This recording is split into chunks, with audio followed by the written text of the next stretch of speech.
Yo, what's going on, guys? And today we'll be talking about Kentucky's Malachi Moreno, who incidentally is actually benefiting from the absence of Jaden Acquaintance. I want to hear your thoughts down below. What do you guys think of the 19-year-old freshman out of Georgetown, Kentucky, who's starting to supplant himself into this late first round, early second round conversation if he does remain in the draft? Because if you're not a guaranteed top 20 player, you can actually make more money in the NIL era by staying in college. Now, the numbers don't jump off the page when you look at them. 8.5 points, 6.5 rebounds in just 23 minutes. But if you've been watching the tape and just see everything, it tells a different story. Obviously, he's shooting 59% from the field, averaging over 1.5 blocks per game. And let's start what he does well. He is a highly efficient, low usage big man who can set solid screens, rim run. He's 7 foot tall with a massive wingspan. He does a great job of doing the simple stuff right. That is sticking to dunks, putbacks, and finishes around the rim. He doesn't force bad shots. He makes the simple, smart read with the ball in his hands. I saw him last year at Hoop Summit in person, and maybe he's changed his three-point shot from the catapult shot, but it wasn't pretty when he was shooting it then. Now, for a 250-pound 7-footer who's a teenager, he runs like a gazelle with a great long gait, and he runs the floor hard in transition, moves in space with fluidity, and he's able to cover ground decently on defense, which allows him to protect the rim at a high rate, step out a little bit on the perimeter, and that 7'2" wingspan with good timing and a decent motor allows him to be a good weak side rim protector, as well as just being a guy who could play some drop. And where Moreno really stands out is his passing. Yeah, this is a guy who's got a connective value, if I could speak. He's a legitimate passer out of the short roll, loves dribble handoffs, nearly 2 assists with a solid assist to turnover ratio. He's clean on the glass.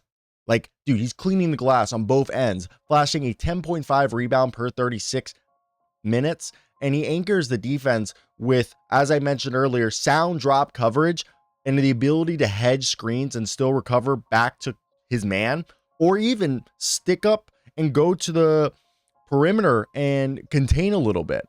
Now, he strung together a dominant two-way stretch from late December through late January, posting multiple games with 2+ blocks, showing his potential on that side of the ball. Now, I think it's impossible to ignore that Moreno possesses zero threat as a floor spacer.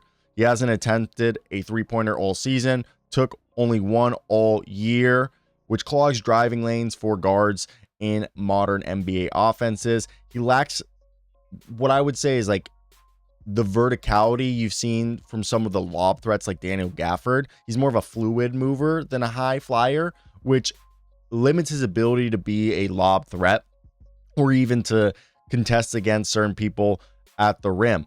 And right now he's 250 pounds, but I don't know if all that's muscle. So he just needs to really just get shredded, as he'll get out muscled, and then he'll disappear at times. In February, he had a scoreless 11-minute outing against Oklahoma where he just took one shot and didn't make an impact. He offers very little face-up or self-creation ability, and his entire offensive game relies on getting the ball to him in the dunker spot. So to me, I think he's worth the late round flyer. He's a mobile 7-foot tall rim protector who's a decent passer, has the size, length, the agility to step in immediately as a drop coverage backup center. And if he can work on his strength and just become a bit more imposing as physically and just offensively, I think he could project it being kind of like a Mason Plumlee, a highly mobile center who maybe doesn't ever shoot from outside, but can pass the basketball like Plumlee. I think Moreno runs the floor surprisingly well for 250 pounds, while Plumlee, I think, is like 235 pounds and can initiate some offense out of dribble handoffs in the short roll. Being a massive 7-foot tall big who doesn't demand the ball makes every lineup better through the connected passing, mistake-free decision-making, and fundamentally sound drop coverage defense and the ability to hedge that not all bigs can do. So if you made it to the end of the video, sorry for the inability to speak today. I don't know what happened. Go check out my other content. I can speak better in that one and those. And like, comment, and subscribe. Let me know your thoughts down below in the comment section. What do you think of Malachi Moreno and why? Where will he go?